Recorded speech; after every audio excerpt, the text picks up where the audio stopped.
Beleza. Nós paramos aqui.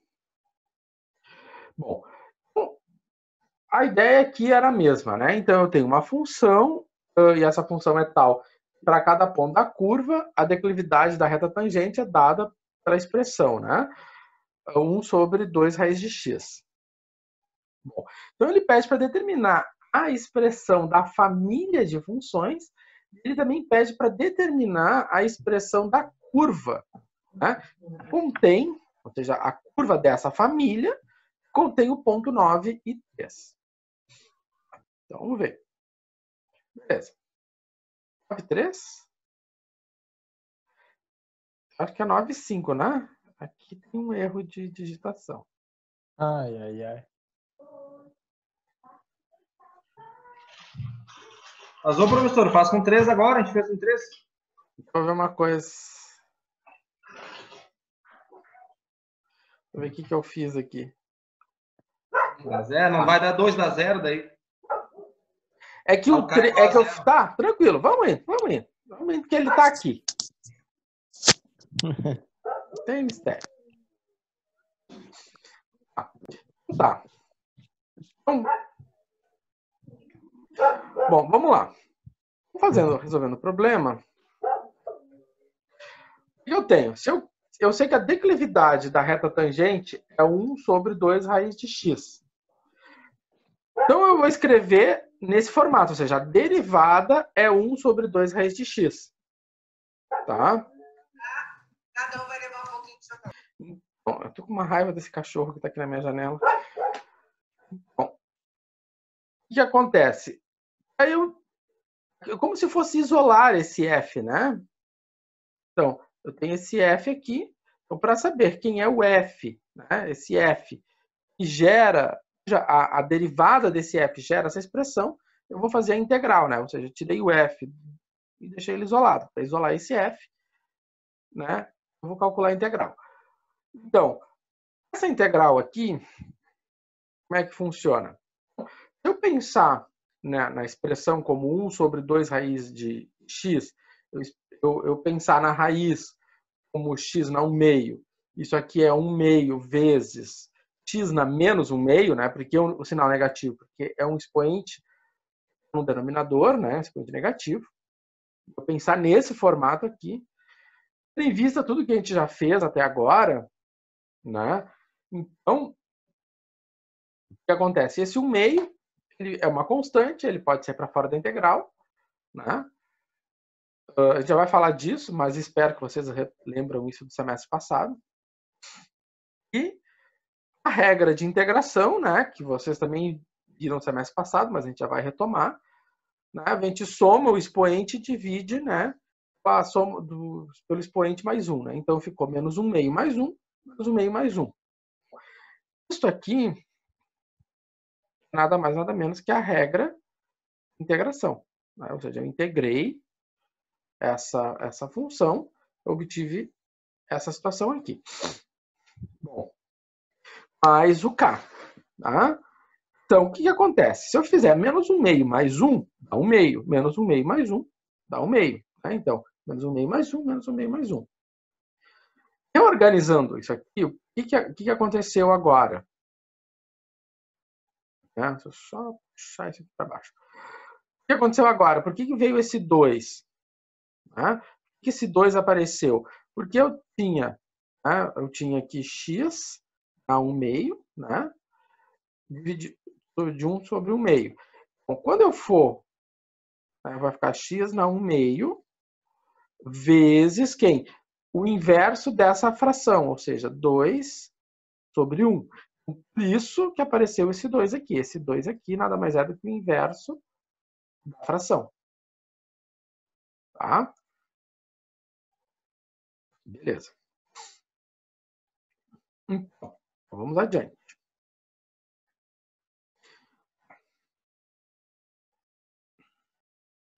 Bom, dessa maneira, o que acontece? Se eu simplificar o 2, né, com 1 meio, vai ficar apenas raiz de x.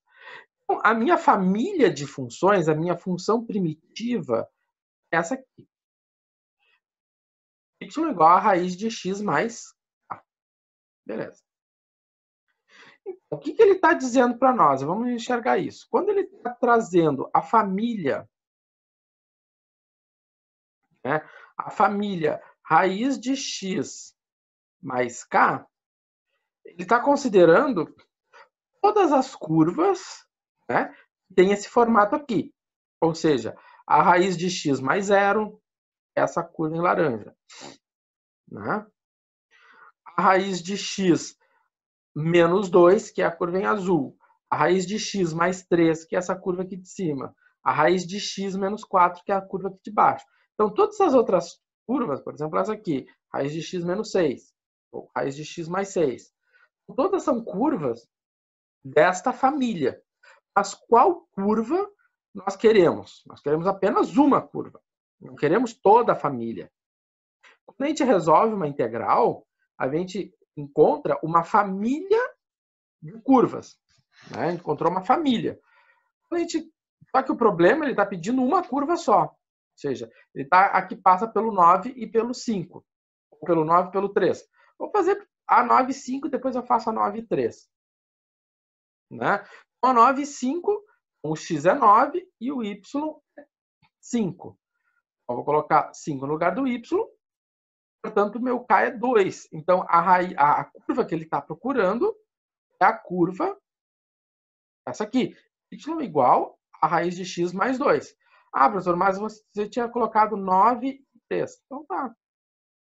Mesma coisa. Então, vai ficar 3 igual a raiz de 9 mais k.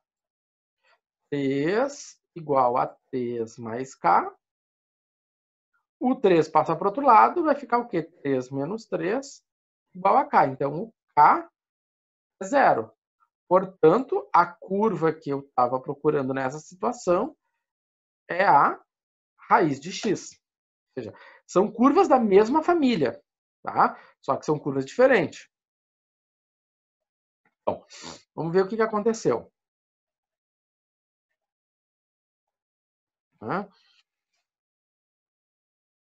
Essa aqui é a curva, então, que contém o ponto. Se eu pegar o ponto 9 e 5, ele está lá, ó, 9 e 5. Ele contém o ponto. Então, que curva é essa? Essa é a curva, né, x mais 2. Agora, a outra curva, ela continha qual ponto? Ela continha o ponto 5 e... 9 e 3. 9 e 3, né? Ou seja, 9 e 3. Ou seja, ela estava o 9, estava o 3. Ou seja, ela passava aqui. Bom, ela tem que ser uma curva. Enfim. Equivale a intenção aqui, né? Ela tem o mesmo formato, mas ela passa no ponto 9 e 3. Certo? Isso sim que é uma família, né, de curva aí. Sim, exatamente. Né? Então, ela vai necessariamente passar no ponto 9 e 3. Tá? Bom. Aqui, então, tratando essas questões aqui. Bom, a gente, aos pouquinhos, já está trabalhando com a ideia de integração, né? Então, a gente já aplicou a integração para determinar curvas em uma família. Vamos tratar de algumas propriedades de integrais que a gente já usou. Uma delas é essa aqui. Eu tenho um número A, ou seja, eu tenho uma constante, né? Essa constante ela pode sair para fora da integral.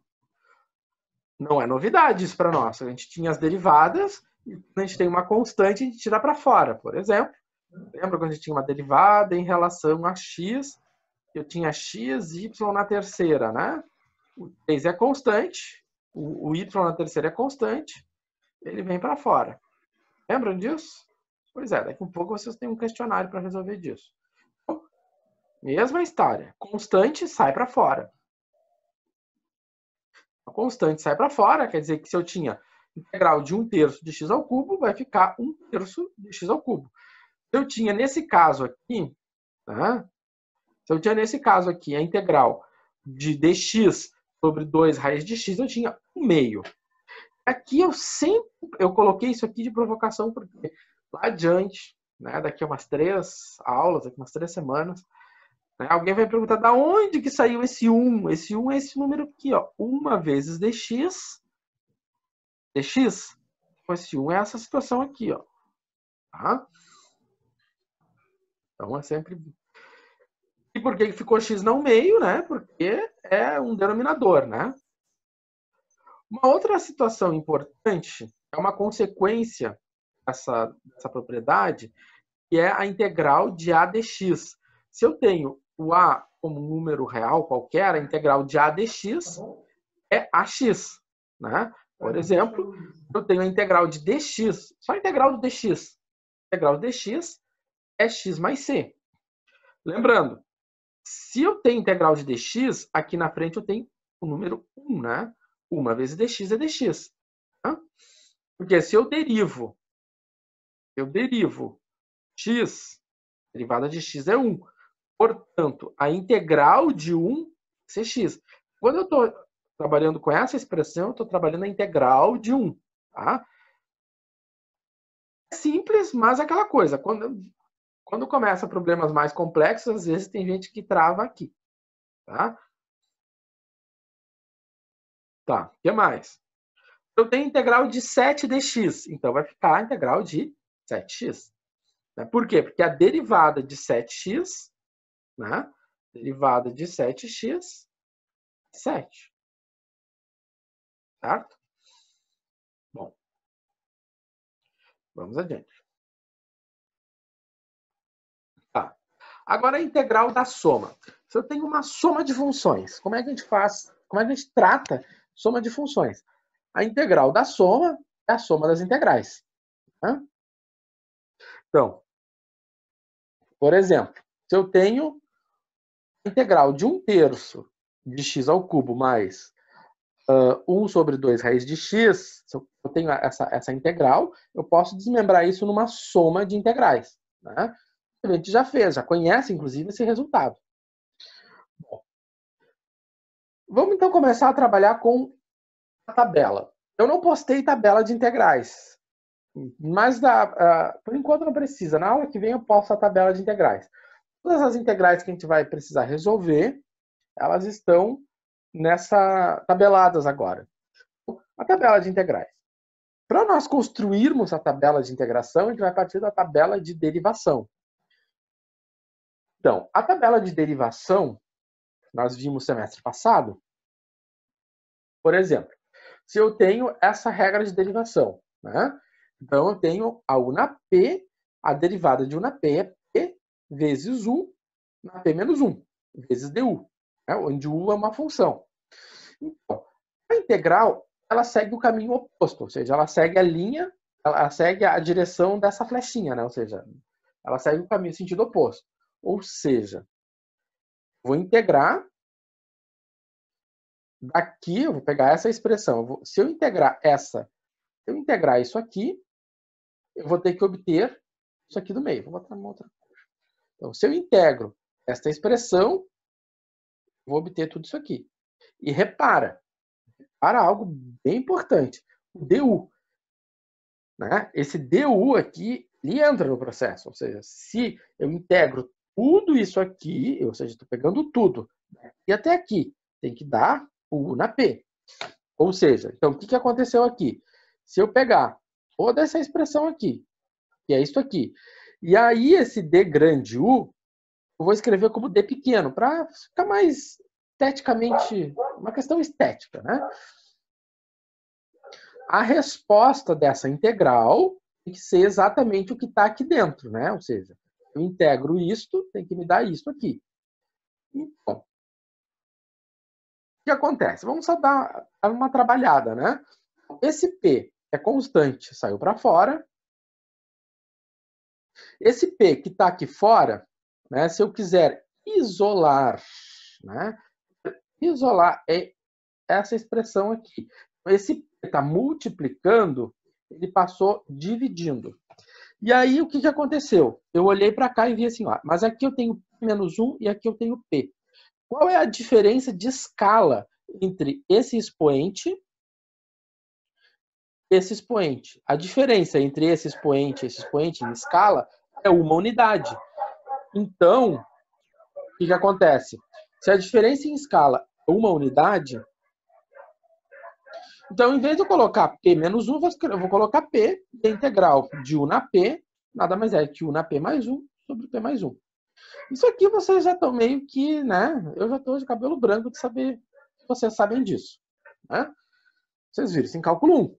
Né? E a gente retoma agora. Então, o que a gente vê?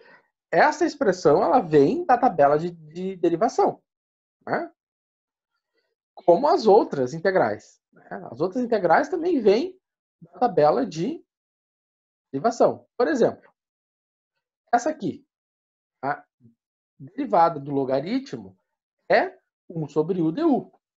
Então, se eu integro, ou seja, faço o caminho oposto, né? Ah, professor, mas aqui você não tem 1 sobre u du. Ou seja, 1 sobre u du, gente, é a mesma coisa. Eu faço 1 vezes du sobre u. Tá? Ou seja, é a mesma coisa. Então,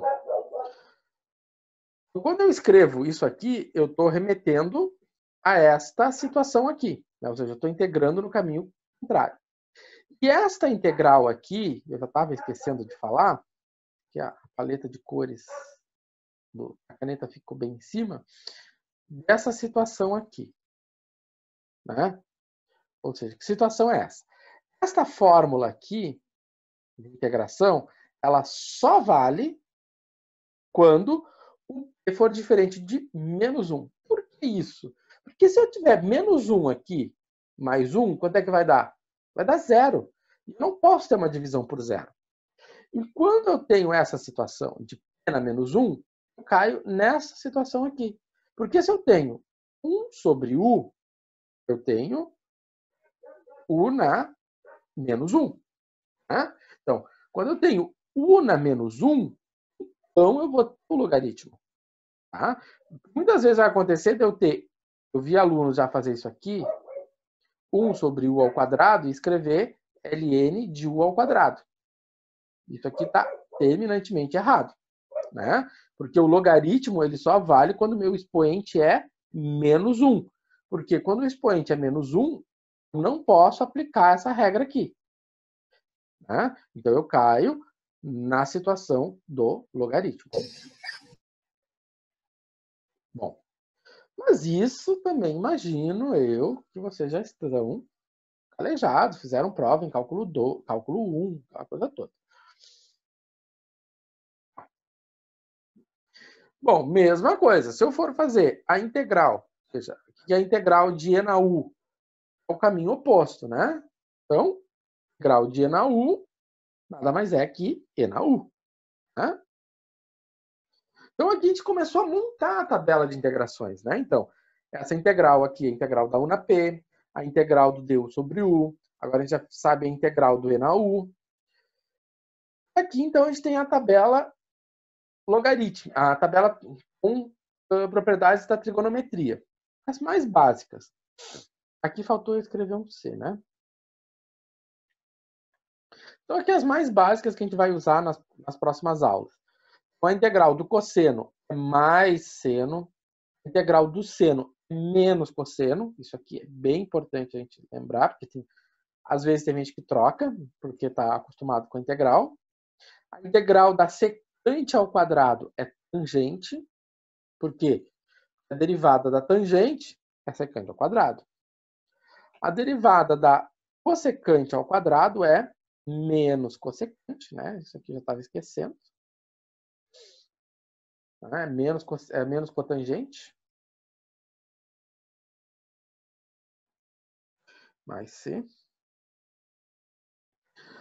Mas depois eu vou postar para vocês a tabela direitinho, uma tabela com todas as identidades ou fórmulas do grau B. E aí vai entrar a tabela de derivação, a tabela de integração.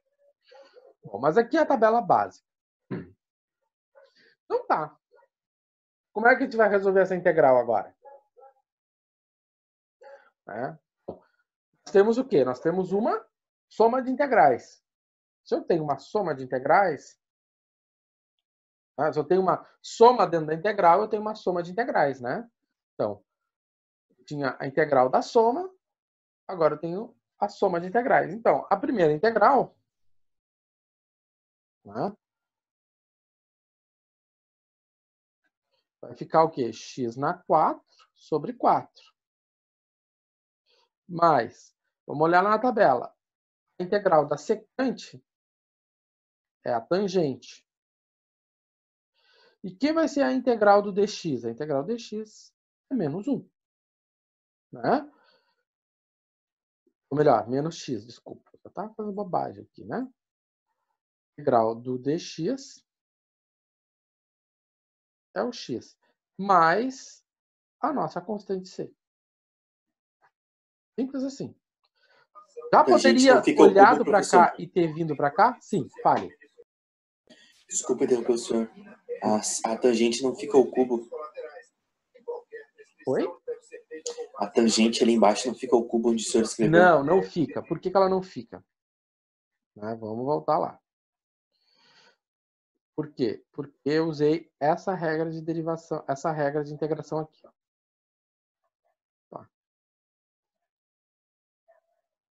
Usei essa regra aqui. Aqui. Tá? Então, eu simplesmente fiz o oposto. A integral da secante ao quadrado é tangente de U. Tá? Foi essa regra que eu usei. Tá? Botei ela de propósito exatamente para criar essa dúvida, mas para a gente chegar aqui e ver que a gente tem que usar, então, a tabela de integração e ver, não, olha, integral da secante ao quadrado da tangente de U. Se a gente fosse lá na tabela de derivação, a gente ia ver que a derivada da tangente é secante ao quadrado. Beleza. Tá? Bom. Tá? Ficamos assim. Poderia ter vindo direto para cá? Poderia. Sem precisar escrever isso aqui? Poderia. Claro que sim.